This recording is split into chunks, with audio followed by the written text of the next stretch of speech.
Faut pas aller dans la gloire sans la parole. Faut pas devenir gouverneur sans la parole. Faut pas devenir élevé sans la parole. Dis un voisin. La différence entre le paralytique de 38 ans et les autres qui ont été guéris avant lui. Les autres ont été guéris sans écouter la parole. Lui a été guéri écoutant la parole. Écouter la parole comment? D'autres ont été guéris parce qu'un ange était descendu. L'ange n'a jamais parlé.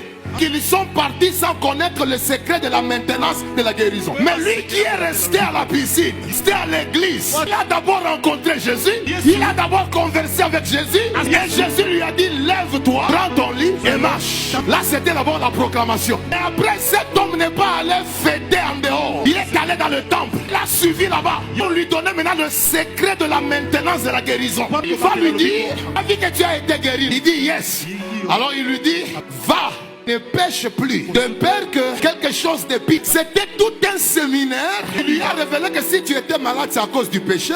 Et si tu veux que tu ne puisses pas tomber dans le même problème, plus pire que celui-ci, tu dois marcher dans la sanctification. Toutes les personnes qui écoutent la parole avant l'élévation se maîtrisent dans l'élévation.